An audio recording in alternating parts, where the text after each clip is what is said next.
Olá, tudo bem? Estamos começando agora mais um programa Pense Nisso. O meu nome é Irineu Martins e quero agradecer você por estar aí em mais este encontro. É o nosso 30º encontro e estamos estudando uma série que tem como título O Conflito Cósmico entre o Bem e o Mal. De maneira que, se você não assistiu os vídeos anteriores, assista para ficar inteirado sobre esse assunto que estamos extraindo da Palavra de Deus. Eu estou com a Bíblia aqui em mãos, como em todas as ocasiões temos feito, e o propósito desse canal é expor a Palavra de Deus, apresentar a Palavra de Deus, principalmente os temas relacionados aos acontecimentos finais, aos dias em que estamos vivendo, temas escatológicos que extraímos tanto do livro de Daniel como do livro do Apocalipse. Enfim, o fato é que em cada encontro que nós fazemos, nós damos continuidade àquilo que foi dito anteriormente. Por isso que é importante você assistir os vídeos anteriores para entender aquilo que hoje nós vamos transmitir neste momento que estamos começando agora. Então, você ficará esclarecido porque um encontro vai reforçar aquilo que foi dito no encontro anterior e não será diferente agora. Vamos reforçar o que foi dito no encontro passado e como extensão nos outros encontros, nos outros vídeos que já gravamos, correto? Então que você faça um bom proveito em estudar os nossos vídeos, analisar, assistir os vídeos anteriores e assim você com certeza irá crescer com respeito a este tema tão precioso, tão necessário para nós nos dias de hoje. O fato é que neste conflito cósmico entre o bem e o mal, nós temos dito que existem dois polos se definindo cada vez mais antes da volta de Jesus. E foi predito que assim seria desde o princípio, desde que o pecado entrou neste mundo, quando Caim matou o seu irmão Abel. A história do mundo se desenvolve entre dois exércitos. Por mais que haja muitos povos, por mais que haja muitas pessoas, Deus enxerga e nos apresenta assim na sua palavra apenas dois grupos: aqueles que pertencem a Satanás e aqueles que pertencem ao seu exército, ao exército de Deus. E finalmente o Apocalipse encerra essa disputa agora para o tempo do fim, antes da volta de Jesus, evidenciando isso a nível mundial. Existem aqueles que vão receber o sinal da besta, conforme está em Apocalipse 13, os que fazem parte do exército de Satanás, e aqueles que vão receber o selo de Deus, de acordo com Apocalipse 7, aqueles que fazem parte do exército de Deus. E temos explicado já 2 encontros atrás aí, sobre os que vão receber o selo de Deus já nos nossos dias. Porque o curso do nosso procedimento hoje é o que vai determinar se receberemos o selo de Deus ou se receberemos o sinal da besta, conforme Apocalipse capítulo 7 e Apocalipse capítulo 13. Então, hoje nós já estamos criando situações, estamos trabalhando com o nosso caráter ou para sermos selados para a vida eterna ou para sermos selados para a perdição eterna. É por isso que é importante essas informações para que você tenha a oportunidade de, ao conhecer os fatos, tomar uma decisão a respeito do seu destino. Deus espera então que você faça uma escolha sábia nesse sentido. E estamos usando este canal para desenvolver isso na vida daqueles que nos ouvem, daqueles que nos assistem. Com respeito então ao selo de Deus, nós já temos provado, e aqui nós não vamos nos deter, ou não vamos tomar o nosso espaço, o nosso tempo, para explicar o que já foi explicado. Por isso eu insisto em dizer, se você ainda não assistiu os vídeos anteriores, principalmente os 2 últimos vídeos que nós gravamos já falando sobre o selo de Deus, a minha recomendação é que você assista para que você não tenha dúvida daquilo que nós falaremos hoje, na continuidade, né, do último encontro. Para um outro estudo, porque ainda no próximo encontro vamos dar sequência ao assunto sobre o selo de Deus para confirmar, para comprovar o que já temos falado a respeito desse assunto. Porque é importante nós insistirmos e explorarmos bastante este assunto, daquilo que a palavra de Deus nos traz, para que fique realmente garantido, de uma vez por todas, em nossas mentes, o fato de que o selo de Deus se trata realmente disso que nós estamos considerando aqui. Enfim, tendo explicado sobre o assunto do selo de Deus, tendo provado que realmente é isso que nós estamos defendendo aqui, e temos defendido ali nos encontros anteriores, nós passaremos então a falar sobre o sinal da besta, que está lá em Apocalipse 13. Mas isso falaremos depois que comprovarmos, explicarmos, provarmos realmente através dos textos bíblicos as objeções que se levantam contra o selo de Deus, daquilo que estamos a dizer o que é. Depois de esclarecermos realmente esse assunto, é que daremos oportunidade aqui para falar sobre o sinal da besta. O certo é que se você permanecer conosco, se você valorizar os nossos vídeos, você será esclarecido de forma cabal a respeito desses dois selos que a Bíblia, o Apocalipse, nos apresenta, que na verdade é o âmago, é o ápice da mensagem que Deus espera trazer para nós em questão de informação para as nossas decisões finais na história deste mundo, no término da história deste mundo. Enfim, confirme o que já temos falado no encontro anterior, nos encontros anteriores, sobre o selo de Deus. E o que nós temos falado a respeito? O que nós temos provado a respeito desse selo de Deus? Temos falado que é os 10 mandamentos contido ali em Êxodo capítulo 20, a partir do verso 3 até o verso 17.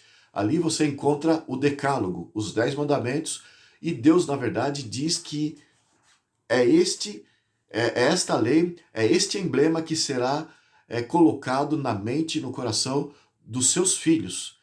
Isso está em toda a Bíblia e nós já temos provado isso no encontro anterior, nos encontros anteriores, e volto a dizer que não será o nosso tema repetir o que já foi falado. Vamos dar sequência apenas para provar mais ainda tudo que já foi falado anteriormente. Mas é os 10 mandamentos, é isso que a Bíblia nos diz. Em Isaías 8, verso 16, ali está dizendo: sela a lei entre os meus discípulos.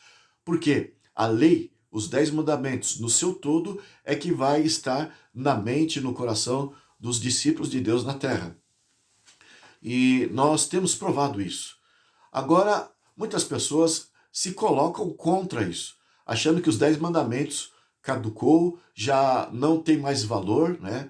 Perdeu agora a sua validade quando Jesus morreu na cruz.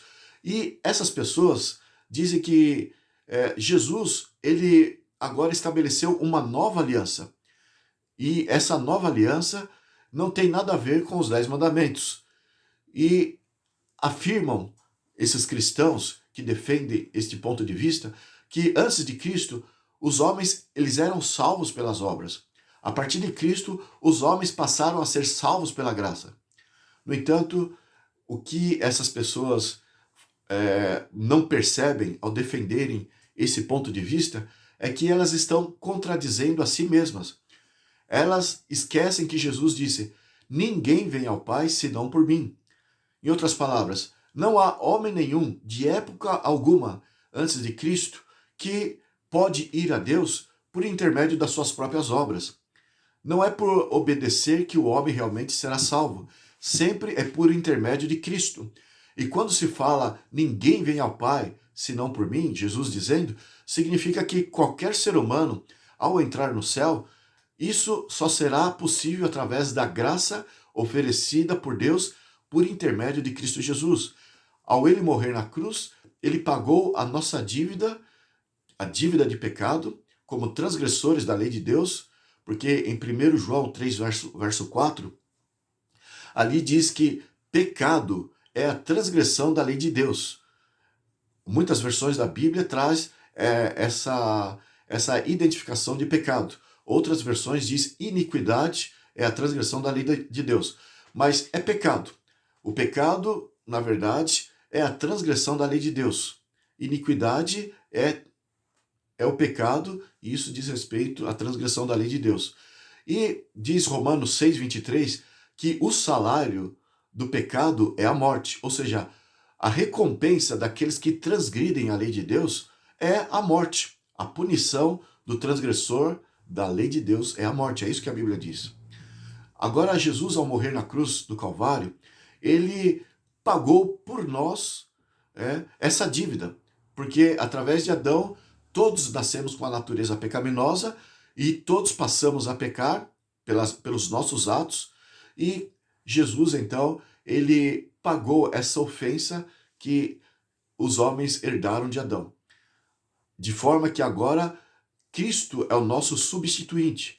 Através dele nós podemos nos achegar ao Pai Celestial. Os nossos pecados, então, foram perdoados quando Jesus nos perdoou lá na cruz do Calvário. Você deve se lembrar, ele suspenso na cruz, ele bradou ao Pai dizendo: Deus meu, por que me desamparaste? Ali estava o peso do pecado do mundo todo sobre ele, e ele sentiu isso. A despeito disso, ele falou: Pai, perdoa-lhes, porque não sabem o que fazem. Então, aquele perdão de Jesus, na verdade, era um perdão que se estendia para todos os seres humanos. Porque Jesus morreu para pagar a culpa de todos os seres humanos, não apenas dos judeus ou de um povo específico. São João 3,16 afirma isso a nível mundial. Porque Deus amou o mundo de tal maneira que deu o seu Filho unigênito para que todo aquele que nele crê não pereça, mas tenha a vida eterna. Enfim, Cristo fez, na verdade, uma ponte do homem, da terra, a Deus, lá no céu. E, com base neste fato, é que o homem pode realmente ter acesso a Deus. E Jesus deixou bem claro: ninguém vem ao Pai senão por mim. O homem não pode fazer coisa alguma para que ele tenha acesso ao Pai, é somente por intermédio de Cristo. Antes de Jesus, o homem demonstrava a sua fé através dos sacrifícios que eles ofereciam a Deus.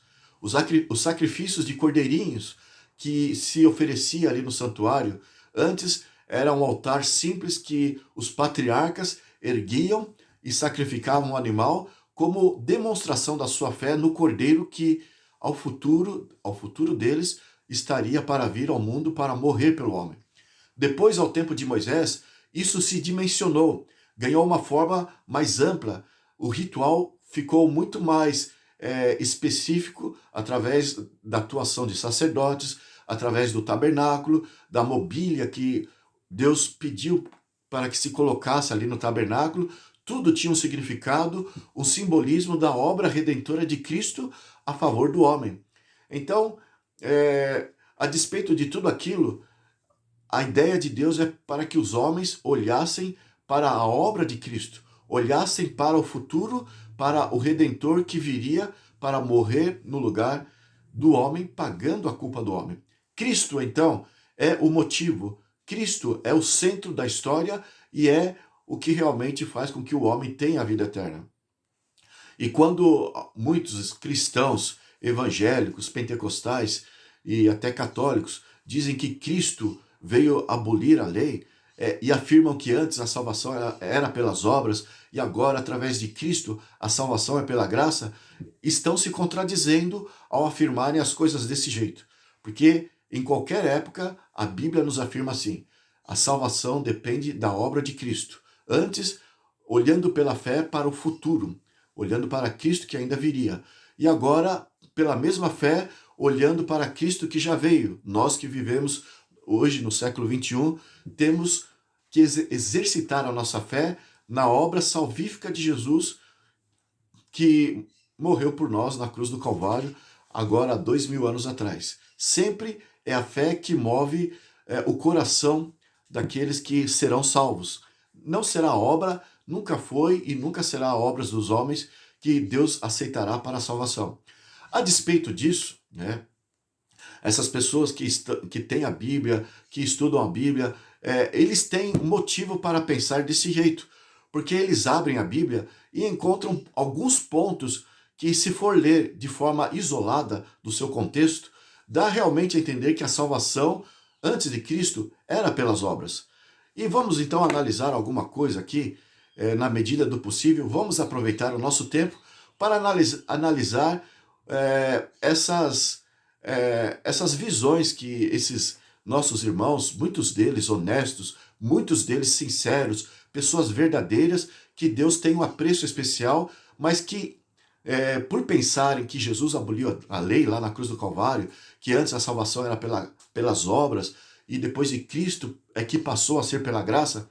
Então, por mais que sejam honestas, eles olham alguns textos, mas eles estão equivocados. Vamos analisar o assunto aqui para que seja esclarecido o que realmente a Bíblia diz sobre a maneira que o homem era aceito aos olhos de Deus antes de Jesus ter vindo a este mundo.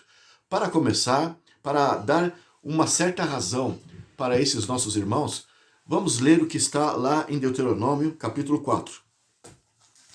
Deuteronômio, capítulo 4, sobre os 10 mandamentos, que nós vamos analisar aqui. Veja em Deuteronômio, capítulo 4, verso 10, diz assim: Moisés que está falando essas palavras. Não te esqueças do dia em que estiveste perante o Senhor teu Deus, em Horebe, ali na região do Sinai. Quando o Senhor me disse: reuni este povo e os farei ouvir as minhas palavras. Então, quando fala as minhas palavras, aqui diz respeito às 10 palavras ditas por Deus lá no Monte Sinai. É uma referência aos 10 mandamentos. Já expliquei em encontros anteriores que os judeus consideram os 10 mandamentos como sendo as 10 palavras. E o termo palavras aqui está relacionado a ensinos, a instruções. Né?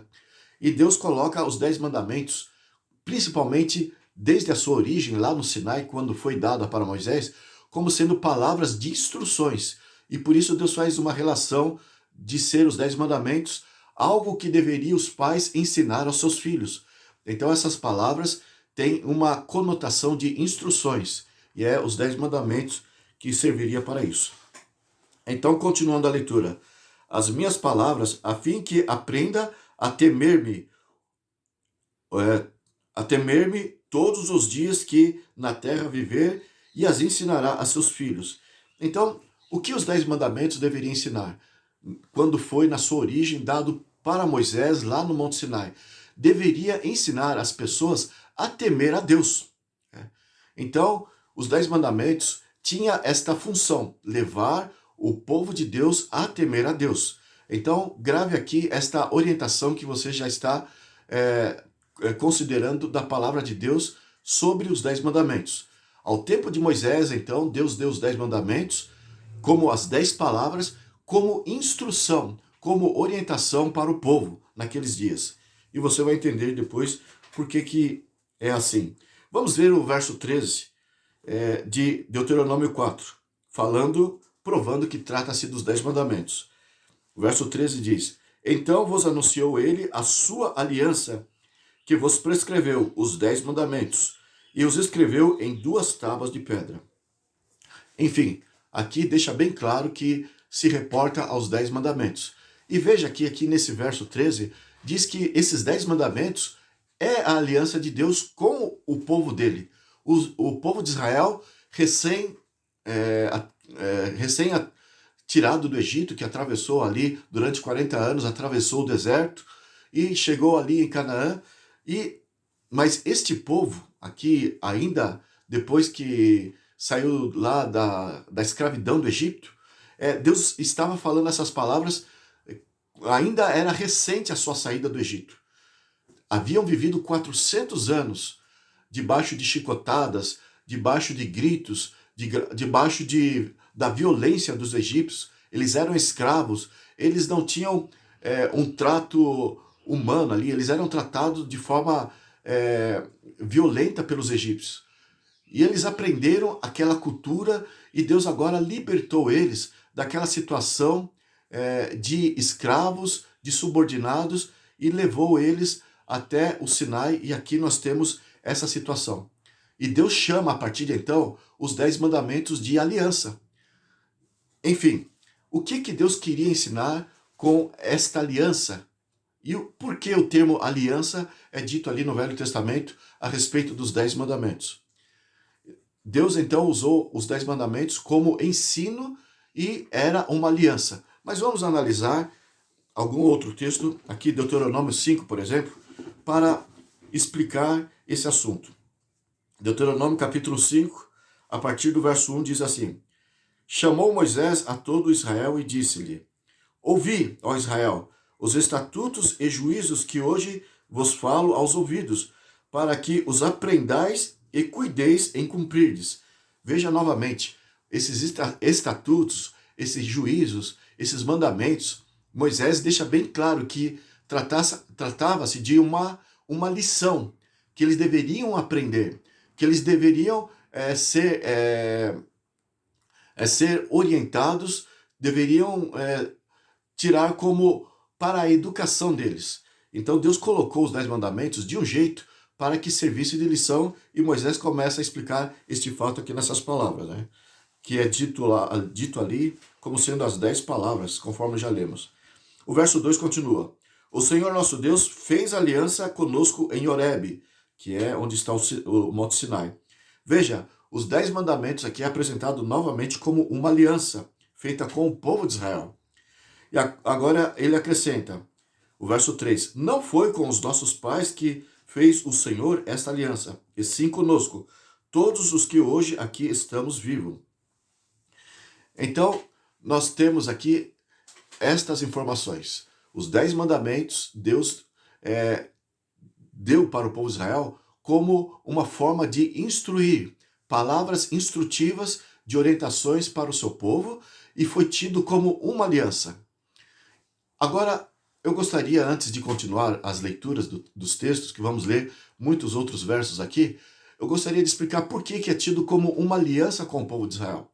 Não foi tido, o verso 3 aqui deixou bem claro, essa aliança não foi feita com os patriarcas, com Adão, e o capítulo 5 de Gênesis explica a nova genealogia de Adão, né?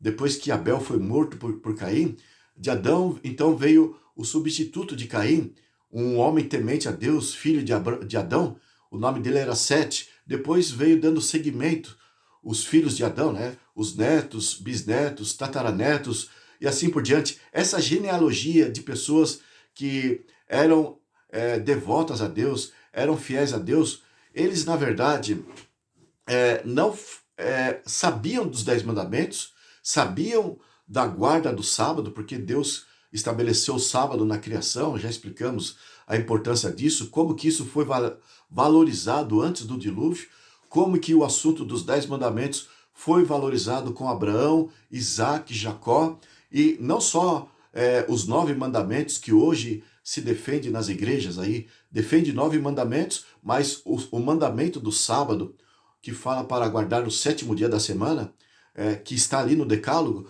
hoje as igrejas jogam por terra e dizem que é esse mandamento que caducou, enquanto ainda está em vigor os outros 9, mas o mandamento que manda guardar o sábado, esse mandamento caducou, mas não há respaldo bíblico para isso.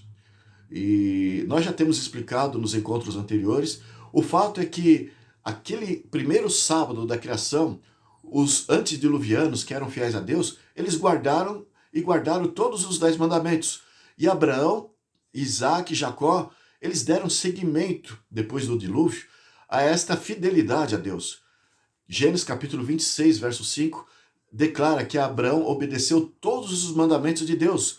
E está incluso ali o sábado. E já explicamos que antes do Sinai, o sábado já foi guardado, ele existia. Nós não vamos trazer isso aqui, porque é uma oportunidade que eu já aproveito para dizer a você assistir os 2 vídeos anteriores que já tratamos a respeito deste fato, de que o sábado e todos os 10 mandamentos eram observados antes de Moisés, antes do Êxodo.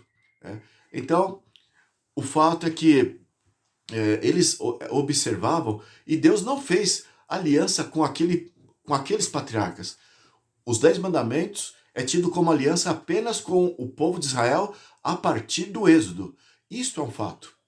E este fato que a Bíblia nos apresenta provoca ensejo para que os cristãos evangélicos, pentecostais, os cristãos católicos, e volto a dizer, muitos desses sinceros, muitos desses verdadeiros, fiéis de Deus, mas por um equívoco de interpretação profética, muitos desses, por causa disso, eles acreditam que se a aliança foi feita só com Moisés e o povo de Israel a partir do Êxodo, significa que os 10 mandamentos não existiam antes do Êxodo. Então, eles pegam este fato bíblico e têm essa interpretação equivocada. Mas nós vamos entender que por que foi uma aliança apenas com o povo de Israel. Na verdade, Deus fez essa aliança apenas com o povo de Israel porque Deus tinha um plano especial com o povo de Israel. E por que Deus tinha um plano especial com o povo de Israel? Porque existe ali no segundo mandamento do Decálogo, Deus dizendo assim: e faço misericórdia até 1000 gerações daqueles que me amam e guardam os meus mandamentos. Deus, então, com base nessas palavras do segundo mandamento do Decálogo, ele estava cumprindo isso na vida de Abraão. Gênesis 26, verso 5, volto a dizer, ali diz que Abraão foi obediente a todos os mandamentos de Deus. Ele foi um homem muito fiel, além de ser, conforme o livro de Hebreus, capítulo 11, diz, ele foi o pai da fé. Abraão também, além da fé, ele guardava os mandamentos de Deus.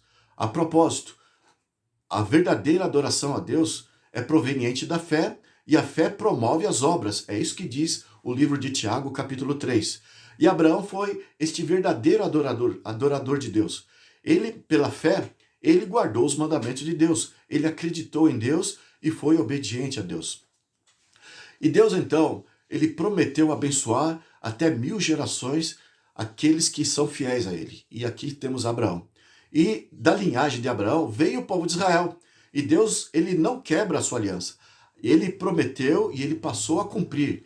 Mas por que essa aliança, os 10 mandamentos, é tido como aliança apenas para Moisés e o povo de Israel, quando atravessaram ali o deserto, né, depois de ter saído ali do cativeiro egípcio, atravessou o Mar Vermelho, porque a aliança foi estabelecida só então com o povo de Israel. Sendo que antes, eu estou dizendo aqui, de acordo com a Bíblia, esses patriarcas, esses primeiros fiéis de Deus, guardaram os 10 mandamentos. Por que a aliança, já que os 10 mandamentos é uma aliança, por que não foi estabelecida de Deus com esses patriarcas? Apenas com Moisés e o povo de Israel para frente. Por que isso?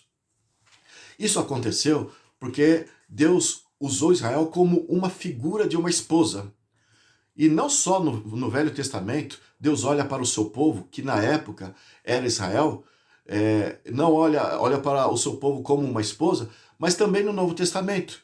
No Velho Testamento, Deus olha para o seu povo Israel como esposa. E no Novo Testamento, também se compara os cristãos, agora, depois de Cristo, já não é mais o povo de Israel, o lado sanguíneo, descendentes de Abraão, direto, mas agora olha para aqueles que aceitam a Cristo pela fé. Então, este é o povo de Deus, independente de raça, cultura, nacionalidade, idioma. No Novo Testamento, através de Cristo Jesus, o apóstolo Paulo trabalha muito nesse sentido. O povo de Deus agora é qualquer pessoa, indivíduo, que aceita Jesus no seu coração. E ali em Efésios, capítulo 5, do verso 25 em diante, acho que até o verso 29, deixa bem claro que nós, os cristãos, é tido como a esposa de Cristo. E ali diz assim: vós maridos, amai vossas mulheres, assim como Cristo amou a sua igreja e por ela se entregou. Então faz esta analogia, esta comparação entre homem e mulher, marido e esposa, Cristo, o cabeça, e a igreja é como a esposa de Cristo. Agora, no Novo Testamento, tem esse sentido com a igreja, mas no Velho Testamento era com o povo de Israel. O importante considerarmos é que Deus, então, quando deu os 10 mandamentos, ele desposou o povo de Israel. Ele fez uma aliança com o povo. Então, nesse sentido de marido e mulher, e fazem uma aliança e se torna uma só carne, no sentido puro, né? No sentido de relacionamento, de identificação, assim Deus passou a se identificar com o seu povo. Essa identificação diz respeito à observância dos seus mandamentos. Então, como povo, como nunca houve antes no passado, não houve com os patriarcas, porque eram individuais. Cada ser fiel que aparecia ali, como Abraão, Isaac, Jacó, eram indivíduos. A partir de Moisés, agora Deus escolhe os descendentes de Abraão para cumprir a promessa sobre a sua linhagem. E agora Deus faz uma aliança com esse povo. Chama esse povo como sua esposa. E, sendo que é uma esposa, evidentemente deve ter uma aliança. E Deus chama isso, por exemplo, Isaías capítulo 54, dos versos 4 ao 6, se não me falha a memória. Então, entre outros textos ali, Deus tem esta figura com o povo de Israel. Daí é plausível ter os 10 mandamentos como sendo chamado como sendo a sua aliança. Um anel, é como um anel de ouro, né? Uma aliança de ouro que Deus apresentou para o povo, né? E os 10 mandamentos é como esta aliança. Essa identificação entre ele, Criador, e o seu povo, que é a criatura. E ali estava a nação de Israel. Eu já havia explicado no encontro anterior que Israel não era necessariamente um povo superior aos outros povos. Porque Deus amou o mundo de tal maneira, volto a dizer. Então, todos os povos são especiais, estão no mesmo tamanho, aos olhos de Deus, de importância. Mas Deus, para cumprir a promessa com Abraão, usou os descendentes de Abraão, a linhagem de Abraão, para que pudesse alcançar todas as demais nações da terra. Através de Israel, Deus tensionava evangelizar o mundo. E é isso que a Bíblia nos traz de informação sobre a importância do povo de Israel. Era apenas um instrumento para que todos os demais filhos, todos os demais povos existentes nos 4 pontos da terra fossem notificados a respeito do Criador. Israel deveria, portanto, dar um bom exemplo. Deveria viver aquilo que Deus pedia para que eles vivessem. Mas, infelizmente, isso não aconteceu. Jesus enviou profetas para trazê-los de volta ao caminho certo, quando eles se desviavam. E por que eu sei que era Jesus? O próprio Jesus confessou isso quando ele esteve neste mundo, pouco antes de morrer. Ele lamentou a sorte de Israel porque estava rejeitando ele. E ele, em prantos, com choro, ele disse: Jerusalém, Jerusalém, que matas os profetas e apedreja os que te são enviados. Quantas vezes? Aí ele coloca uma informação que diz que era ele mesmo que estava comandando o povo de Israel para que Israel fosse realmente uma nação para evangelizar o mundo, uma nação que servisse nas mãos de Deus para ser a luz do mundo. E ele diz: quantas vezes eu quis vos ajuntar, assim como uma galinha junta seus pintinhos debaixo de suas asas, mas vós não quiseste.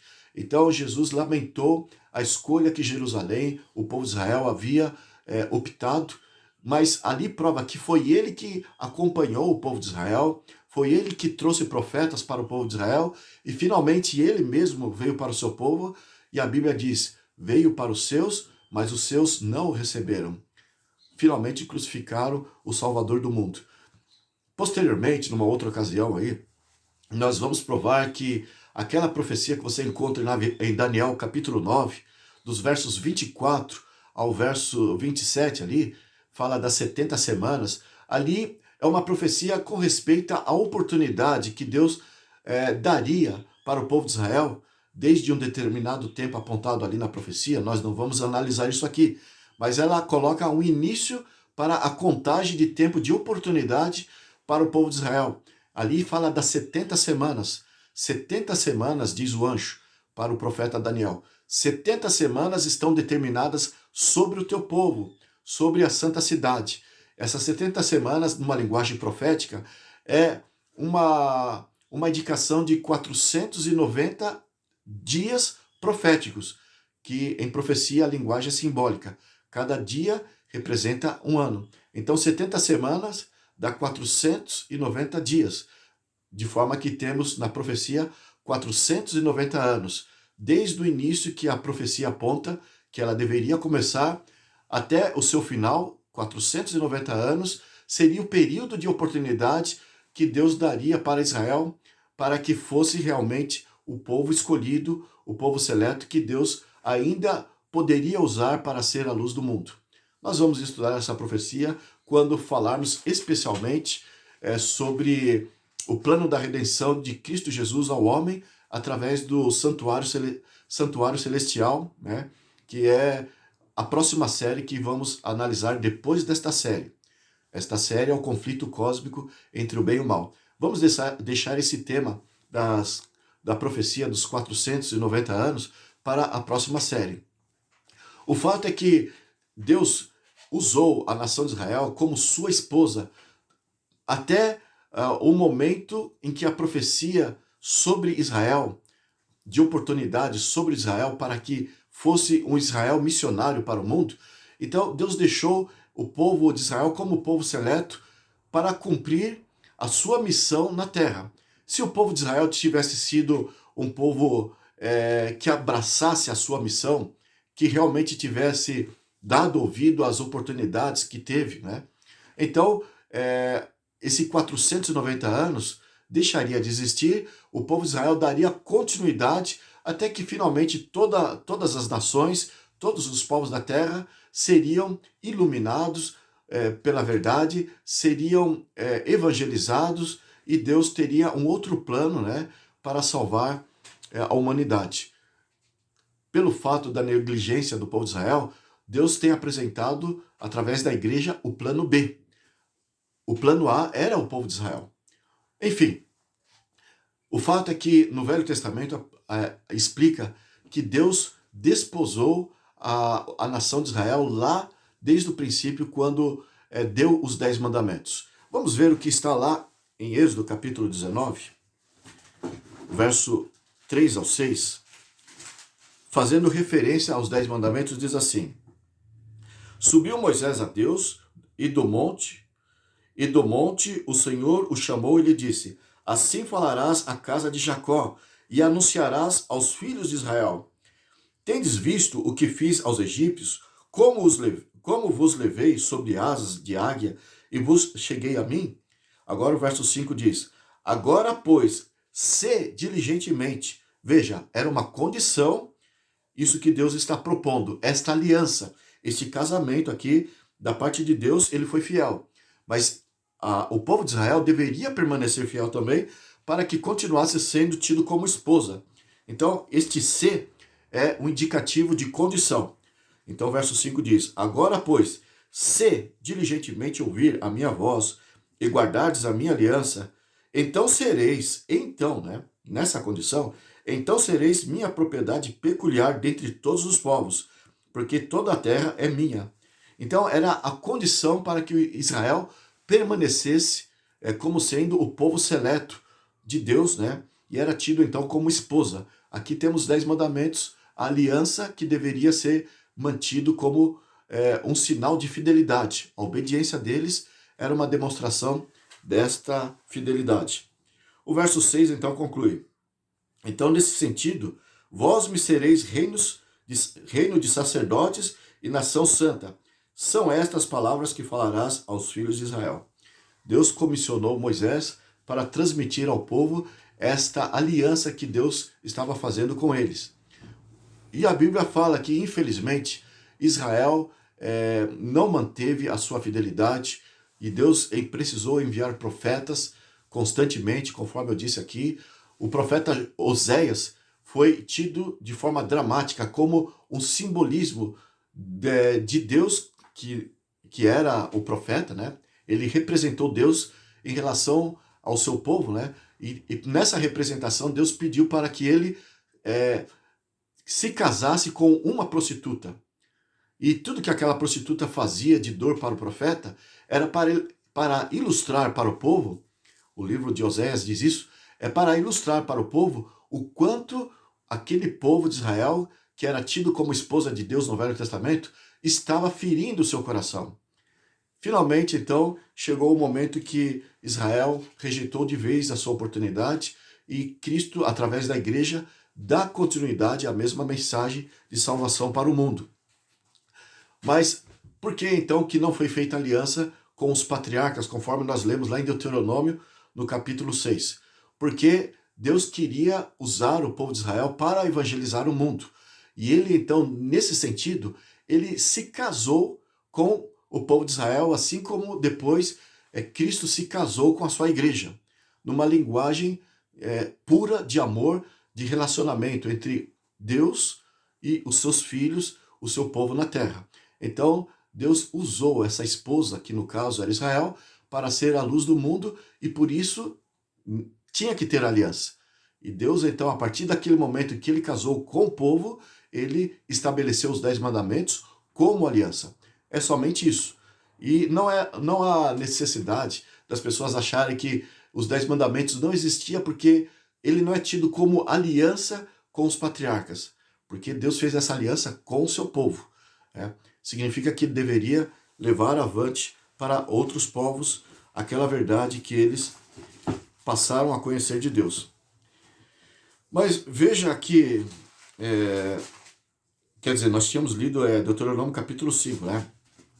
Mas vamos ver agora, ainda no capítulo 5 de Deuteronômio, alguma coisa a mais a respeito de Deus com o povo de Israel naqueles dias, que faz com que as pessoas, ao lerem, sem analisar o contexto, tomem uma decisão a respeito do que Deus diz, uma decisão equivocada. Passe a fazer uma interpretação errônea a respeito do que Deus diz. Vamos analisar ainda no capítulo 5 de Deuteronômio, a partir do verso 26, e todo o verso 22 vai falando sobre os 10 mandamentos, né? Que Deus falou ali de forma explosiva e de forma diferente como Deus se comunicava no passado. Agora com o povo de Israel, Deus falou de uma forma explosiva ali. Vamos ver a partir do verso 22. Eu tinha dito o verso 26, mas vamos ver a partir do verso de 22, Deus falando o seguinte, que nos dá uma informação importante. Diz assim: estas palavras falou o Senhor a toda a vossa congregação no monte, do meio do fogo, da nuvem e da escuridade, com grande voz, e nada acrescentou. Em outras palavras, somente os 10 mandamentos Deus pronunciou e falou de forma explosiva ali. E é isso que está dizendo. E não acrescentou nada, somente os 10 mandamentos. Continua o verso 22. Tendo-as escritos em tábuas de pedra, deu-mas a mim. É Moisés que está dizendo. O verso 23. Sucedeu que, ouvindo a voz do meio das trevas, porque as nuvens se tornaram em trevas ali no cume do Sinai quando Deus falava. E elas se embolavam e o monte tremia, fumegava e havia aquelas explosões de relâmpagos. A voz de Deus era como um trovão e foi um cenário assustador quando Deus deu os 10 mandamentos para o povo de Israel.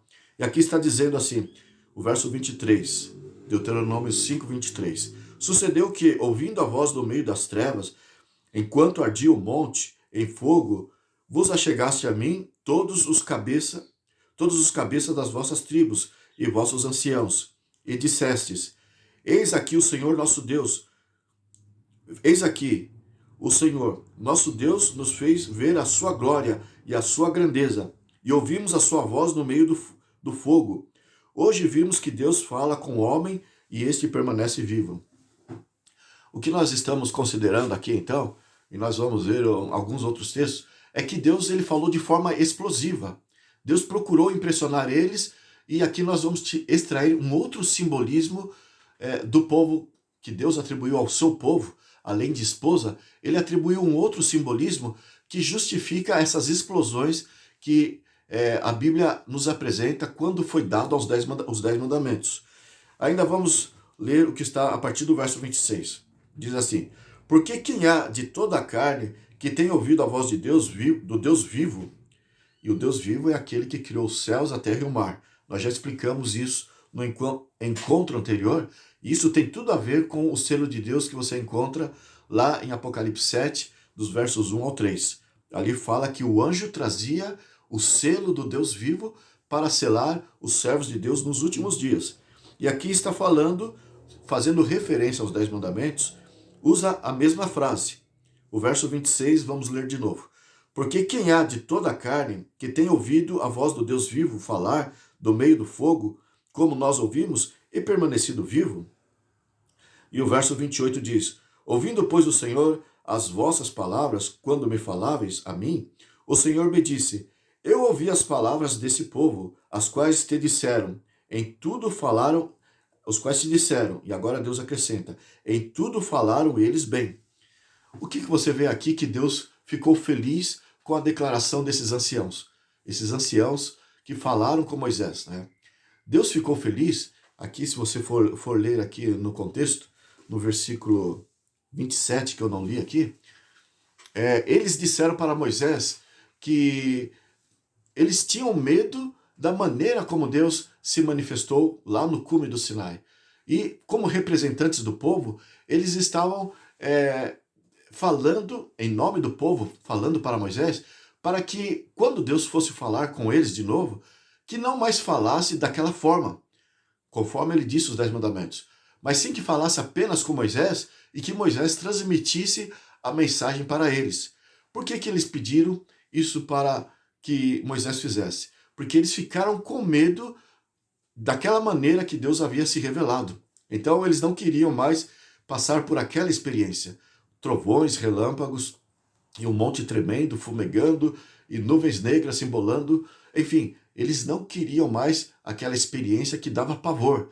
E o interessante é que quando isso foi falado para Moisés, nós lemos aqui, Deus ouviu o povo falando, reclamando para Moisés que mudasse aquela maneira de diálogo entre Deus e o povo. Deus então ele se alegrou. Então aqui o final do verso 28 diz, em tudo falaram eles bem. É uma maneira de Deus dizer, eu gostei que a reação, a impressão que eles tiveram sobre mim foi uma impressão de medo. Agora vamos, antes de explicar o que isso significa, vamos ver o verso 29.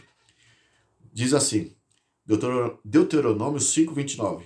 Deus diz, quem dera que eles tivessem tal coração que me temessem e guardassem em todo o tempo todos os meus mandamentos, para que bem lhe fosse a eles e a seus filhos para sempre. Enfim, eu havia dito que as 10 palavras, o seu significado original são as 10 instruções, as 10 orientações. É por isso que aqui no capítulo 6, você ao ler, você vai ver Deus pedindo para que os pais ensinassem aquelas 10 palavras aos seus filhos, constantemente lembrasse aquilo aos seus filhos, em gerações futuras, todos deveriam ter na mente. E o selo de Deus, que é dito lá em Apocalipse, capítulo 7, dos versos 1 ao 3, eu tenho dito que é os 10 mandamentos, e ali fala que é um apontamento do Deus vivo. Os 10 mandamentos mostram o sábado que aponta para o Deus vivo, e fala que o selo de Deus é colocado na fronte, que é na mente, na razão, no entendimento do homem. Enfim, o quarto mandamento na Bíblia, conforme já provamos, é uma lei especial do Decálogo, que Deus diz, lembra-te do dia do sábado, e você lembra através da mente, do lóbulo frontal, você guarda as informações e a tua razão funciona, e ali você toma as suas decisões, e ali Deus está dizendo, através do quarto mandamento, para que lembremos de guardar o santo sábado, e ele valoriza todo o resto do decálogo. Temos explicado isso, e é para provar realmente que aquilo que está em Apocalipse 7, sobre o selo de Deus, que é colocado na fronte, o Deus vivo, que mostra aquele que criou os céus e a terra, o quarto mandamento encerra essas informações, valoriza todos os 10 mandamentos, e faz com que todos os 10 mandamentos sejam selados, sejam eles, os 10 mandamentos, impregnados na mente, esteja na mente, e faz cumprir o que está em Isaías capítulo 8, verso 16. Mas, veja, aqui está dizendo que Deus queria que realmente o seu povo o temessem. E era isso que os 10 mandamentos deveriam ensinar naqueles dias quando Deus tirou o povo de Israel do Egito. Deus queria, de fato, que o povo temesse a ele. Vamos ver lá em Êxodo capítulo 20, depois que Deus proferiu os 10 mandamentos, veja só o que está escrito aqui dos versos 18 ao 21, para reforçar o que acabamos de falar, da conduta de Deus ao dar os 10 mandamentos. Depois disso, o verso 18 diz, todo o povo presenciou os trovões, os relâmpagos e o clangor de trombeta, e o monte fumegante, e o povo, observando, se estremeceu e ficou de longe. O verso 19, Êxodo 20, 19, continua. Disseram a Moisés, fala-nos tu, e te ouviremos, porém não fale Deus conosco, para que não morramos. Respondeu Moisés ao povo: Não temais, Deus veio para vos provar e para que o seu temor esteja diante de vós. Então Deus ele foi realmente agressivo, explosivo ali no Monte Sinai, com o propósito. O propósito é o quê? É para que o seu temor esteja diante de vós, a fim de que não pequeis. O verso 21 encerra dizendo: O povo estava de longe, em pé. Moisés, porém, se achegou à nuvem escura onde Deus estava. Aqui já explica, então, o motivo de Deus ter falado de forma explosiva no Monte Sinai. E muitas pessoas olham, então, esta atitude de Deus e aquela conduta explosiva que Deus tinha no Velho Testamento e acredita que o Deus do Velho Testamento agia de um jeito porque pensava de um jeito, e Jesus veio e mostrou um outro Deus como se fosse um Deus amoroso no Novo Testamento e um Deus agressivo, arbitrário, tirano do Velho Testamento, e não entende que a Bíblia está a nos informar a respeito do porquê que Deus, lá no Êxodo, com Moisés e o seu povo, agiu desta maneira, de forma agressiva. A Bíblia fala que Deus não muda. Temos explicado, temos falado isso nos encontros anteriores, e de fato, se Deus não muda, aqui a explicação deve ter uma explicação satisfatória, plausível, sobre esse Deus que não muda, esse Deus de amor, esse Deus benevolente, esse Deus que realmente tem apreço especial por todos os seus filhos. E a explicação plausível é o seguinte: nós já explicamos que o povo de Israel é tido como esposa de Deus. Ele recebe essa identificação como esposa. Daí a aliança, os 10 mandamentos, para identificar essa esposa, este povo, com Deus. Isso ficou claro. Mas agora nós também temos um outro símbolo para considerar do Velho Testamento. Lá em Êxodo capítulo 4, verso 22, por exemplo, entre outros textos da Bíblia, mas nessa ocasião do Êxodo 4, 22, Deus chamou Moisés e falou para Moisés: Moisés, vá até o faraó e diga ao faraó para que ele liberte o meu povo, para que ele vá e me adore no deserto, porque o povo de Israel é meu filho.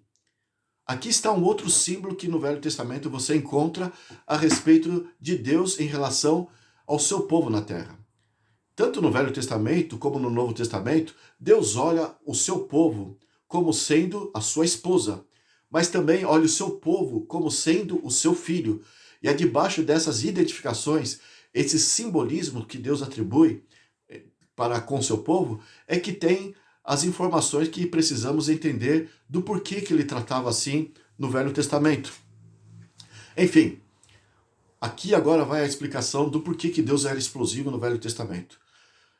O povo de Israel, então, sendo que recebeu maus tratos lá como escravos durante 400 anos na mão dos egípcios, e escutava apenas os gritos dos egípcios, dos soldados egípcios, as chicotadas, as agressões que eles faziam contra o povo de Israel, eles estavam acostumados com esta linguagem. Eles não estavam acostumados a obedecer através de um convite amável, através de palavras brandas. Eles estavam acostumados a obedecer debaixo de gritos e violência. E agora, Deus, ao se aproximar deste povo, acostumado com essa cultura, com esse comportamento, Deus tirou do Egito e passou a se comunicar com o povo com essa linguagem que eles aprenderam a obedecer. Eles só obedeciam se eles ficavam impressionados, se eles eram forçados. Deus então usou este método, esta linguagem, para fazer com que o seu povo permanecesse debaixo da sua tutela, debaixo dos seus cuidados. E aqui está a explicação do porquê Deus agiu com agressão. A cultura naqueles dias, por exemplo, é que os povos, as tribos ou as nações, quando vencia outros povos, outras tribos, eles acreditavam que aquilo era dado ao Deus que os acompanhava. Então era uma cultura comum naqueles dias. Eles exibiam a sua divindade como sendo superior aos outros deuses quando eles venciam as outras nações. Então, sendo que o povo pensava desse jeito, Deus pediu para que o povo de Israel, ao atravessar o Rio Jordão e entrasse ali na terra de Canaã, derrotasse o povo de Jericó. E Deus demonstrou, através daquela derrota, que foi ele realmente que estava fazendo com que aquilo acontecesse. Aquela vitória do povo de Israel só aconteceu porque Deus estava com eles. O muro de Jericó ruiu de alto a baixo, né? E aquela notícia se espalhou para outros povos lá de Canaã, e todos eles, com aquela cultura, com aquela maneira de interpretar as coisas, entenderam que o Deus de Israel era o Deus mais forte do que o deles. E eles tiveram medo do povo de Israel. Assim, Deus, na linguagem daquela época, na cultura daquela época, o idioma que eles falavam, Deus então começou a conquistar o mundo de acordo com aquele conceito. É por isso que você vê ali em Êxodo, capítulo 20, o versículo 2, o versículo 3 ali, quando fala do primeiro mandamento, do decálogo, diz assim, o primeiro mandamento, não terás outros deuses diante de mim. Mas antes, falando na linguagem deles, Deus começou assim, eu sou o Senhor teu Deus, que te tirei da terra do Egito, da casa da servidão, e por isso então agora, em outras palavras, vocês me pertencem. Eu vos livrei da mão de Faraó, vos livrei da mão do tirano, agora eu os libertei, agora vocês me pertencem. E usou então uma linguagem da época, um acontecimento que era real daqueles dias. Deus usou a sua mensagem, os 10 mandamentos, já falando que ele era um Deus libertador. E ali então ele fala o primeiro mandamento, não terás outros deuses diante de mim. Por quê? Era comum haver outros deuses que se adoravam naquele tempo. Deus então já abateu aquele conhecimento, aquela cultura.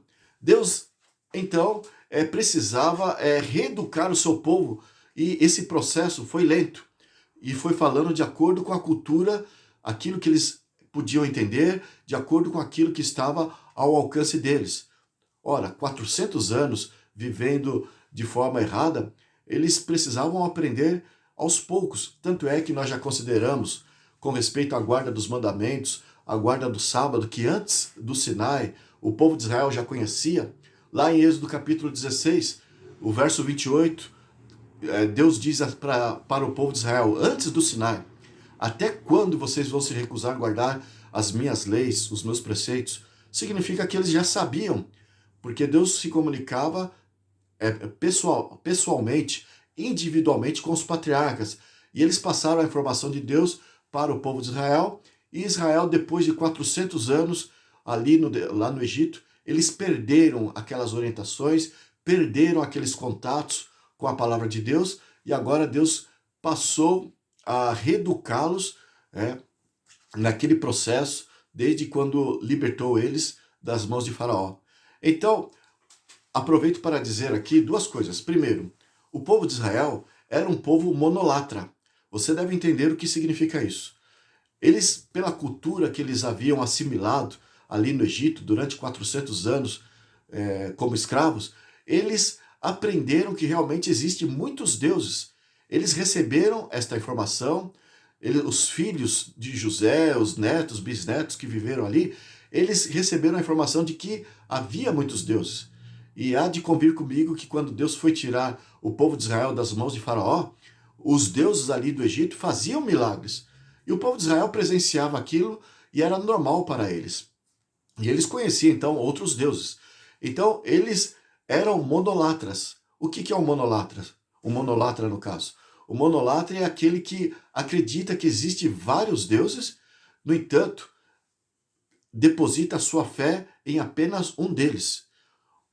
Assim era o povo de Israel. Eles acreditavam na existência de vários deuses, mas eles acreditavam que o Deus mais poderoso, o único Deus que realmente supera os demais deuses, é aquele que havia libertado eles do cativeiro egípcio. É por isso que tem o primeiro mandamento: não terás outros deuses diante de mim.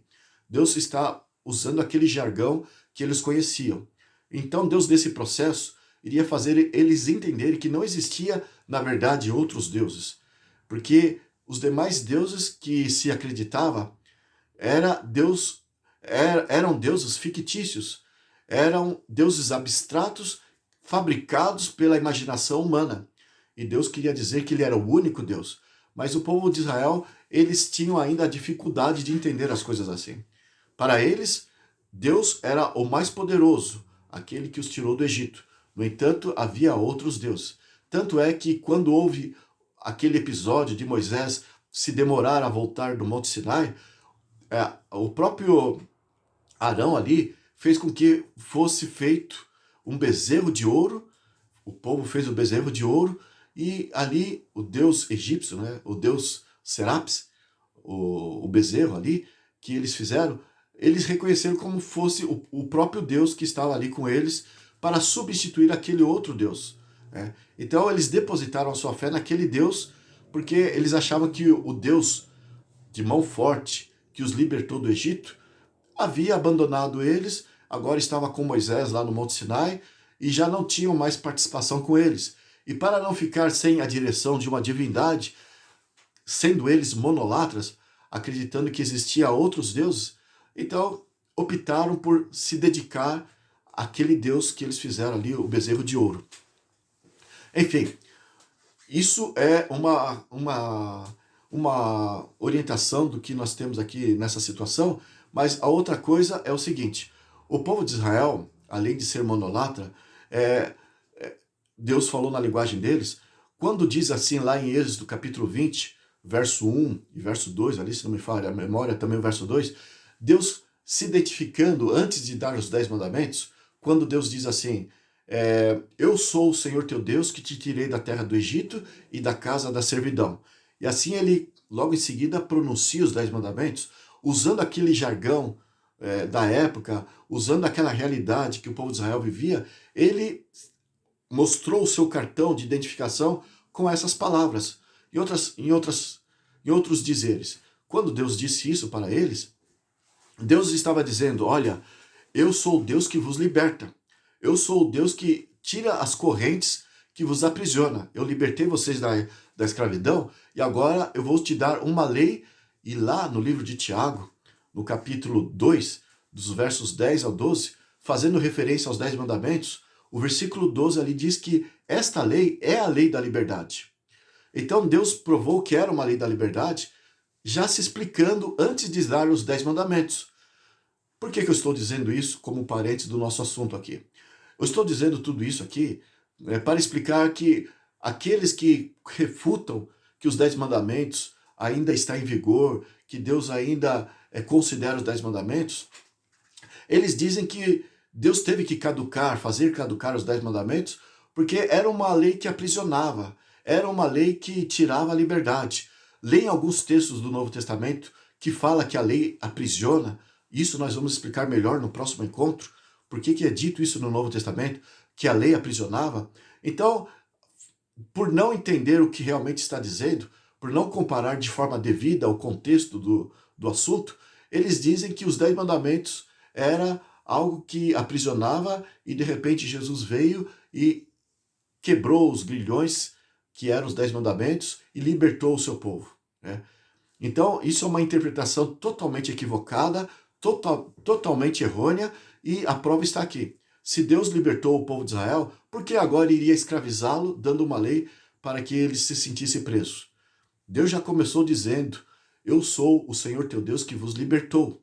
E para manter a liberdade, ele deu os 10 mandamentos, e o livro de Tiago, capítulo 2, conforme eu disse, dos versos 10 ao 12, prova que realmente é a lei da liberdade, os 10 mandamentos. Não poderia, portanto, uma lei dessa ser caducada.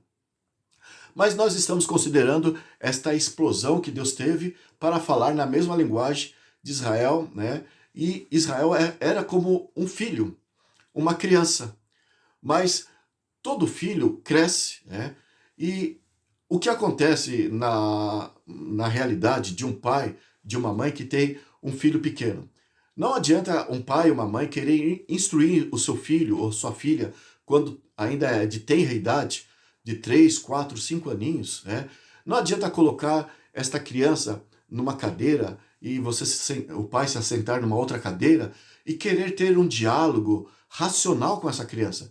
Fazer com que essa criança entenda os valores da vida, entenda aquilo que é de princípios, aquilo que é realmente certo a se fazer. Apenas com diálogo, um pai e uma mãe não consegue fazer com que a criança assimile esses fatos a respeito da vida. Por isso que a Bíblia fala que se corrige um filho através da varinha, através dos castigos, das correções. O fato de Deus castigar o povo de Israel no passado é para provar como um homem, um pai, uma mãe, deve também castigar os seus filhos. Mas isso só tem valor quando os filhos ainda são crianças, são incapazes de entender um pensamento maduro, um pensamento adulto, uma visão racional da vida.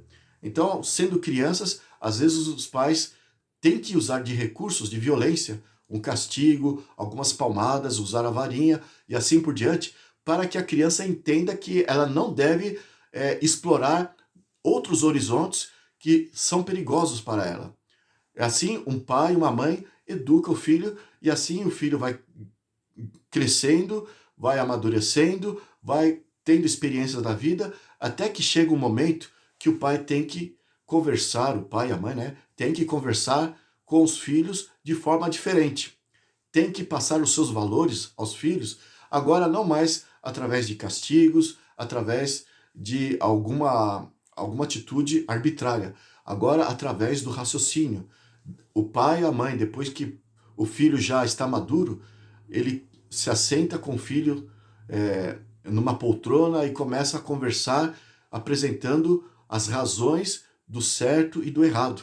O filho, já na sua idade madura, agora sim ele tem capacidade de entender o pai, e muitos alegram-se quando o pai fala: olha, para que você entendesse naquela época esses princípios que eu estou defendendo agora, eu precisei colocar você de castigo naquela ocasião. Eu precisei te dar umas palmadas, eu precisei te dar umas varadas. Então, o filho que tem uma visão lógica da vida, ele agradece, ele reconhece aquelas atitudes do pai e de uma mãe que corrigiu daquela maneira quando ele não tinha capacidade de entender as coisas, quando ainda era criança.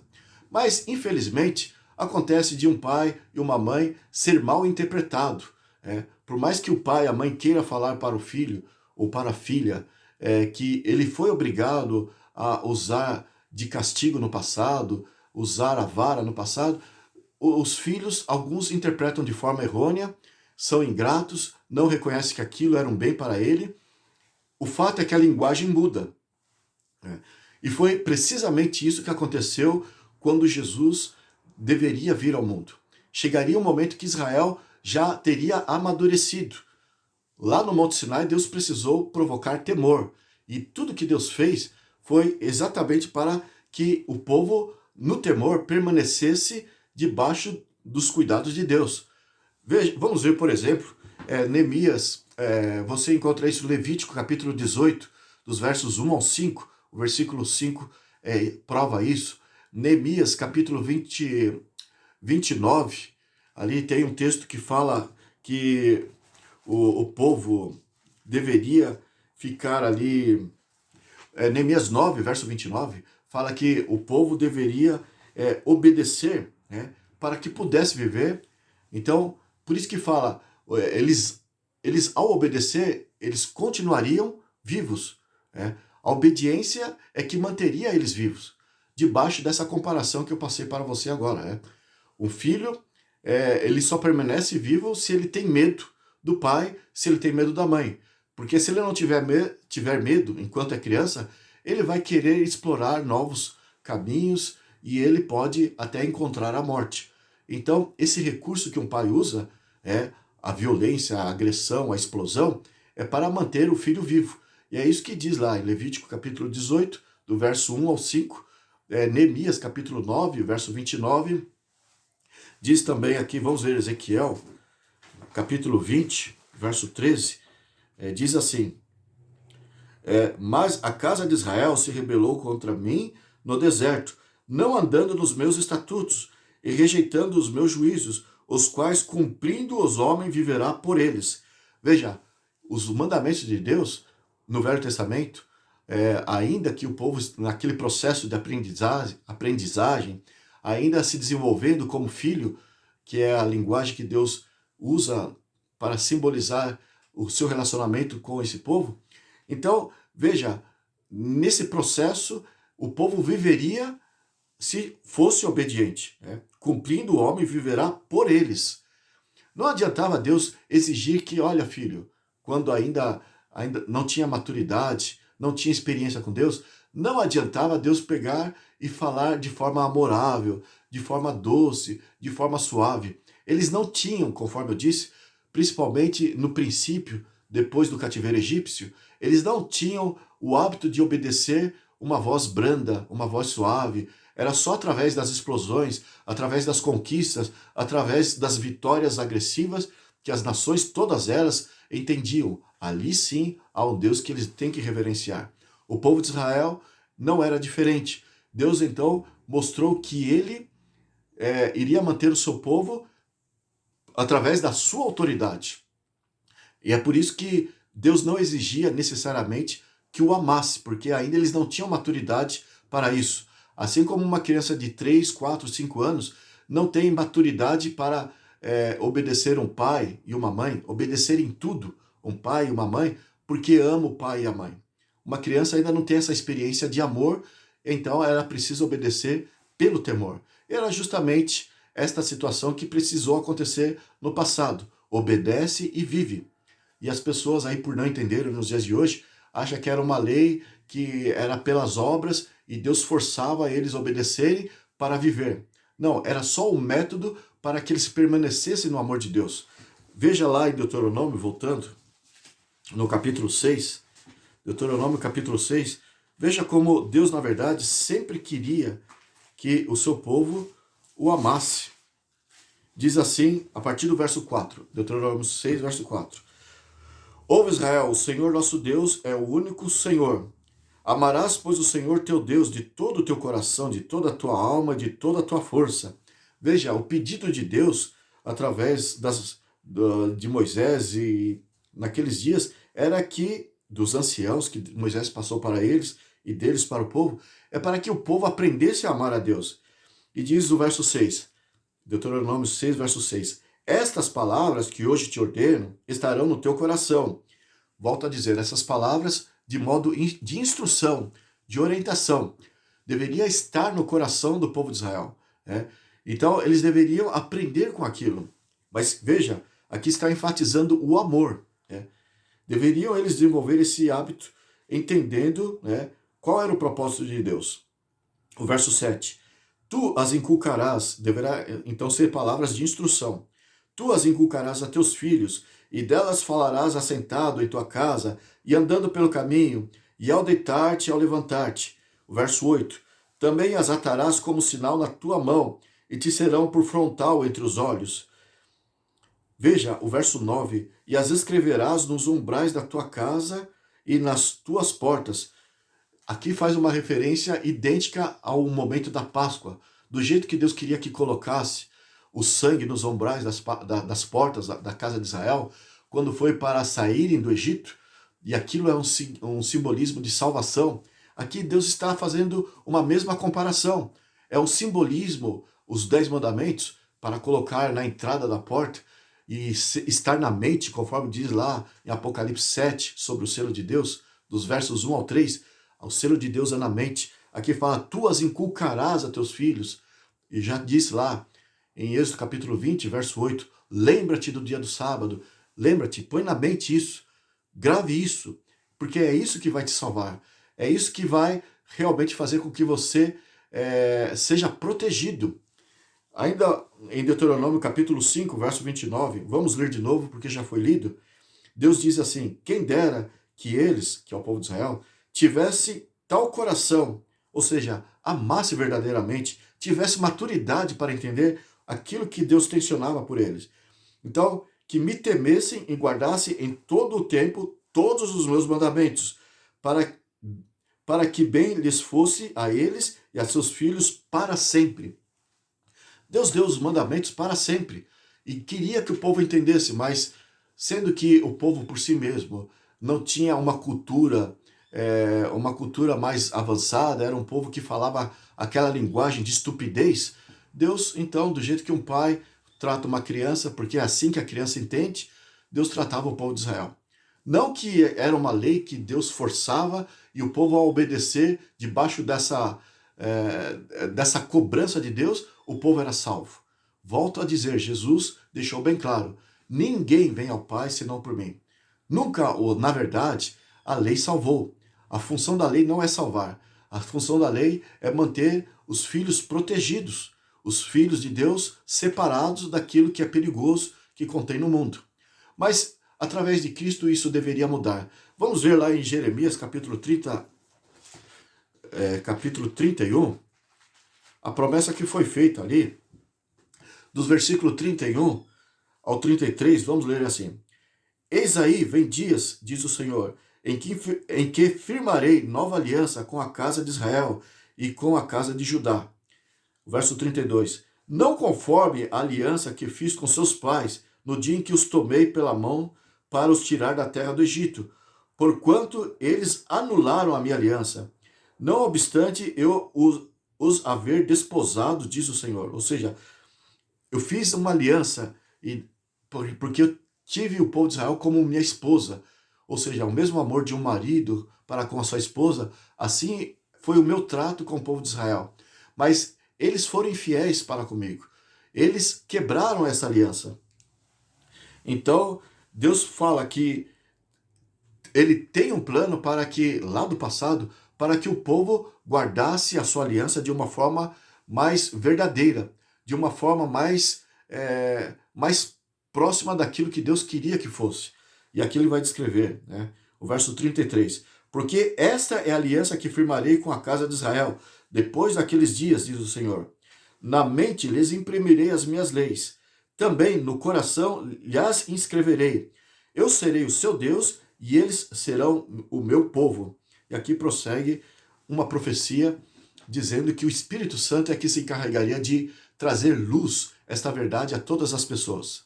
Enfim, aqui está uma promessa de uma nova aliança que seria estabelecida lá na frente. É daí que entra o Novo Testamento. Essa nova aliança foi realizada por intermédio de Cristo.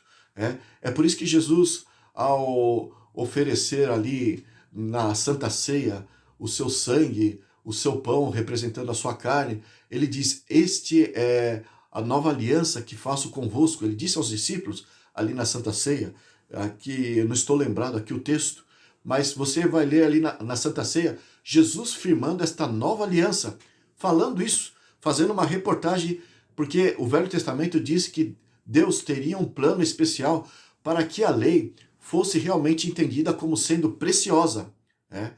E aqui, quando Jesus, então, ofereceu a Santa Ceia, ele pronunciou isso, falou da nova aliança. Lá no livro de Gálatas, no capítulo 3, ali fala o apóstolo Paulo também algo que as pessoas que estão com a Bíblia em mãos, por interpretar de forma errônea, acredita que a lei caducou. Mas tem a ver com tudo isso que nós estamos falando. Nós estamos apresentando aqui um histórico e como que funcionou as coisas, os métodos que Deus usou e o porquê que Deus usou aqueles métodos, nós estamos explicando para esclarecer o Novo Testamento. Porque o Novo Testamento não veio para abrogar, não veio para anular ou para contrariar o Velho. Veio para confirmar, veio para explicar o Velho Testamento. Assim a Bíblia, o cânon sagrado se complementam e se tornam uma só coisa. E é isso que o apóstolo Paulo diz aqui em Gálatas 3, verso 10 em diante, por exemplo. Todos quantos, pois, são das obras da lei, estão debaixo da maldição, porque está escrito, maldito todo aquele que não permanece em todas as coisas escritas no livro da lei, para praticá-las. Então, ele está fazendo uma referência que a lei, a lei de Moisés, os ensinos de Moisés, inclusive em São João 1, verso 17, no Evangelho de São João, ali diz que a lei foi dada por Moisés, mas a graça e a verdade vieram de Jesus Cristo. Moisés, na verdade, passou uma lei que era preciosa, mas tinha toda essa correlação com o povo naqueles dias, na sua cultura, na sua linguagem, na sua realidade. E Deus passou de um modo que, ao lermos e não entendermos isso, nós achamos que Deus estava passando algo transitório. Mas o fato é que a lei garantia a sobrevivência do seu povo até então pela falta de maturidade. Mas toda a lei de Moisés, e principalmente aquela aliança, os 10 mandamentos, fazia com que, ensinava que o povo só permaneceria vivo porque Deus, na sua graça, cobria eles por obedecerem à lei. Que nem o pai, na sua graça, mantém, na sua bondade, um pai e uma mãe, na sua bondade, na sua graça, mantém o filho por mais que erra, uma filha por mais que erra, e ali está educando no processo, no crescimento desses filhos. Eles vão errando, mas a vara, os gritos, às vezes, né, a imposição do pai e da mãe, é para manter eles vivos ali, até que eles cresçam e possam entender os fatos. E os escritos de Moisés tinham esta conotação. E o que dizia a lei aqui, conforme o livro de Gálatas, esse capítulo 3 está dizendo? Paulo está dizendo que a lei já dizia que se a pessoa desobedece à lei, então ela está em pecado. E eu havia dito que pecado é a transgressão da lei de Deus, 1 João 3, verso 4, e o salário do pecado é a morte, Romanos 6, verso 23. E Deus, para evitar que o homem morresse, né, para que o homem pecasse, Deus precisou ser exigente. Mas a lei na verdade, ela não nos salva. A lei não nos liberta, pelo contrário, a lei nos condena. Nós vamos ver isso aqui do apóstolo Paulo, mas aqui ele está dizendo este fato nessas palavras, que todos nós estamos condenados debaixo da lei, né? É o que diz os escritos de Moisés, que escreveu os 10 mandamentos, como todo o Torá, né? Ali estão os 10 mandamentos, a lei foi dada por Moisés, mas a graça vem de Jesus. João disse isso, João 1, verso 17, e aqui então o apóstolo Paulo em Gálatas está explicando precisamente isso, nessas palavras que parecem eruditas, parecem confusas, mas ele está falando, olha, a lei de Moisés foi dada ali para que o povo permanecesse vivo, no entanto, a lei condena. E ele está dizendo que Jesus pagou a nossa culpa. Jesus morreu, então a lei deixou de estar sobre nós, porque agora o homem que transgredia a lei, Jesus conquistou o coração do homem para que continuasse a guardar a lei, agora por amor. Em outras palavras, através de Cristo Jesus, o ser humano ele tem a capacidade de entender que a lei de Deus é uma lei boa. E é isso que nós vamos ler. Seja como for, eu estou resumindo porque o nosso tempo está avançando. Veja aqui do verso 16, Gálatas 3, 16 e 17, diz assim: Ora, as promessas foram feitas a Abraão e ao seu descendente. Não diz e aos descendentes, como que falando de muitos, porém como de um só, e ao teu descendente, que é Cristo.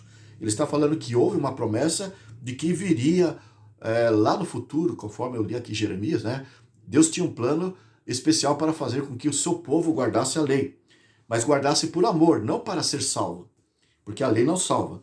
E o verso 17 diz assim: E digo isso, uma aliança já anteriormente confirmada por Deus, a lei, que veio 430 anos depois da escravidão, né?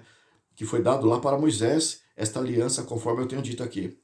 Não a pode abrogar, de forma que venha a desfazer a promessa. Em outras palavras, a promessa que foi feita de que o povo amaria a Deus lá no futuro, por intermédio de Abraão, Deus fez essa promessa por intermédio de Abraão, a lei que veio depois não poderia substituir de que a salvação é por amor a Deus. A lei veio só para manter o povo dentro dos princípios de Deus. E aqui ainda o verso 24 diz assim, Gálatas 3, verso 24. De maneira que a lei nos serviu de aio para nos conduzir a Cristo, a fim de que fôssemos justificados por fé. Em outras palavras, aí você continua a leitura, você vai ser esclarecido, né? Que o que está tratando aqui esse capítulo 3, o que é o aio? A lei serviu de aio para nos conduzir a Cristo. Aio significa um escudo, uma proteção que tem uma conotação de instruir. Você está sendo protegido de forma instrutiva para que você não morra. E é isso que está dizendo com clareza aqui o apóstolo Paulo. Ele nos leva a Cristo. Por quê? Por que que a lei não pode salvar? E não podia salvar no tempo de Moisés e não pode salvar nos dias de hoje. Veja o que Paulo, que escreveu ao Gálatas, ele também escreveu esse assunto para a igreja de Roma. E a partir do capítulo 7, no capítulo 7 de Romanos, dos versículos 7 em diante, o verso 14, ele diz assim: que diremos, pois? Aqui é o mesmo assunto que ele falou em Gálatas, mas ele está explicando numa linguagem mais clara. Ali ele usou uma certa erudição, porque o apóstolo Paulo era muito culto, e às vezes o próprio Pedro, o apóstolo Pedro, falou que os escritos de Paulo confundem a muitas pessoas, mas confundem aqueles, na verdade, que não querem entender a verdade. Porque o Espírito Santo, através de pessoas devotas, pessoas sinceras, esclarece os pontos difíceis da Bíblia, são esclarecidos através dos pontos fáceis de entender. E aqui está a explicação de Gálatas, conforme eu tenho falado aqui. Romanos 7, verso 7 em diante. O apóstolo Paulo diz: que diremos, pois? É a lei pecado? De modo nenhum. Mas eu não teria conhecido o pecado, senão por intermédio da lei. Pois não teria conhecido a cobiça, se a lei não dissera, não cobiçarás. Veja que ele faz menção dos 10 mandamentos. Essa lei que ele está fazendo reportagem aqui é os 10 mandamentos, quando diz que é pecado cobiçar. Mas veja, a lei está esclarecendo o que é pecado. O verso 8 diz: mas o pecado, tomando ocasião pelo mandamento, despertou em mim toda sorte de concupiscência, porque sem lei está morto o pecado. Ou seja, se eu sou inocente, eu não percebo que eu estou errando. Então, não tem pecado, mas conforme a lei me esclarece, então o pecado se torna conhecido. O verso 9 diz assim: outrora sem lei eu vivia, mas sobrevindo o preceito, ou seja, a lei, reviveu o pecado, e eu morri. O verso 10 continua: e o mandamento que me fora para a vida, verifiquei, ou seja, eu pensava que era para a vida o mandamento, e realmente é para a vida, é o que manteve o povo nos princípios de Deus, protegeu o povo de se aventurar em caminhos de morte. E Deus forçava isso porque era necessário forçar. E é isso que ele está dizendo aqui. O verso 10. E o mandamento que me fora para a vida, verifiquei que este mesmo se me tornou para a morte. Ele vai explicar por quê. Porque o pecado prevalecendo-se do mandamento, ou seja, o mandamento mostrou o pecado, pelo mesmo mandamento me enganou e me matou. Por conseguinte, a lei é santa e o mandamento santo e justo e bom. O verso 13 continua: acaso o bom se tornou em morte? De modo nenhum. Pelo contrário, o pecado, para revelar-se como pecado, por meio de uma coisa boa, que é a lei, causou-me a morte, a fim de que, pelo mandamento, se me mostrasse sobremaneira o maligno. E o verso 14 diz assim: porque bem sabemos que a lei é espiritual, eu, todavia, sou carnal, vendido à escravidão do pecado. Em outras palavras, ele está dizendo que a lei funciona como espelho. Um espelho não serve para limpar a sujeira que está no nosso rosto. Ao estarmos diante do espelho, nós podemos visualizar as manchas, os defeitos, se o cabelo está despenteado, aquilo que está errado na nossa aparência, o espelho vai nos revelar. Assim é a lei. Ela vai nos revelar os nossos pecados. E ele explicou como funciona. Eu não teria conhecido que cobiça é pecado se a lei não me dissesse. Mas quando eu me deparei com a lei e li que cobiçar é pecado, então eu percebi o quanto sou pecador. E lá em Gálatas capítulo 3, que nós consideramos, nós vimos que Cristo é que vai fazer com que eu recorra a Ele. Ao ver que sou um pecador, eu vou recorrer a Cristo e Ele me limpa, Ele me purifica. Em outras palavras, por que Ele diz que o mandamento é bom? Ele é justo, é bom e verdadeiro, como diz todo o Salmo 119 e vários outros textos que você encontra na Bíblia. Vários e vários textos diz que a lei de Deus é a pura verdade, a lei de Deus é eterna, a lei de Deus é preciosa e assim por diante. Por que isso? E aqui Paulo falou que o mandamento é justo, é perfeito, justo e bom. Por quê? Porque ele faz eu reconhecer os meus pecados e é através desta visão da minha vida que eu vou a Jesus. E Jesus se torna importante para mim a partir dessa situação. Se eu não percebo que sou pecador, Jesus não vai ter muito valor na minha vida. Então rebaixa a importância de Cristo a partir do momento que eu desconheço os mandamentos de Deus. É por isso que o mandamento de Deus é precioso. Ele nos leva a Cristo. Ele faz eu reconhecer que preciso de Jesus.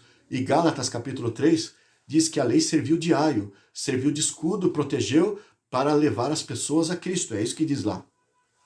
Mas Paulo, então, confiando na graça de Cristo, de Deus em Cristo Jesus, ele termina o capítulo 7 de Romanos dizendo assim: desventurado o homem que sou, quem me livrará do corpo desta morte? Ele falando do pecado que na sua carne ele carrega.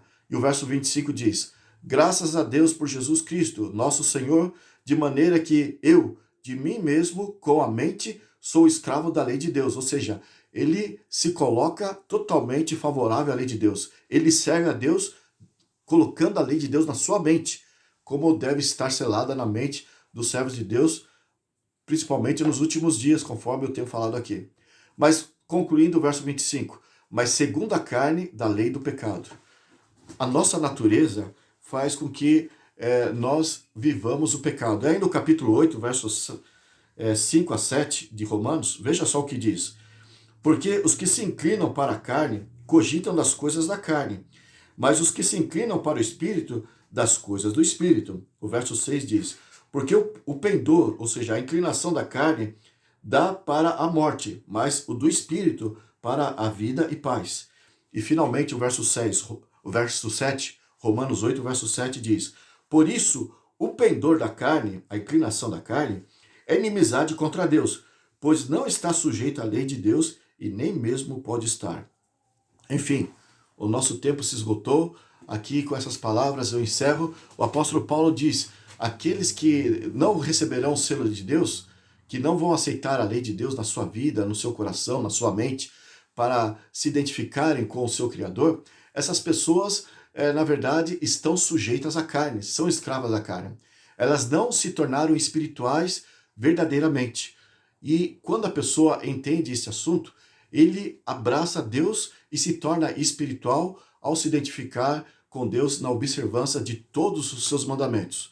Eu pretendia ler mais algumas coisas aqui para considerar, mas o nosso tempo já está avançadíssimo, não vou poder fazer isso hoje, mas na continuidade, no próximo encontro, nós vamos falar mais algumas coisas e vamos provar sobre aquilo que o Novo Testamento fala de ter sido caducado. O Novo Testamento fala de uma lei que foi caducada, inclusive sábados que foi caducado, que Deus não leva mais em consideração. Tudo isso é importante nós considerarmos para que possamos realmente entender o que Deus fala a respeito da verdade entre aqueles que serão selados e aqueles que estão fugindo do seu selo. Precisamos então ser esclarecidos de uma vez por toda. Vamos dar continuidade então no próximo encontro. Por hora eu agradeço a tua presença e peço que você pense nisso. Que Deus possa ser com você e até o próximo encontro.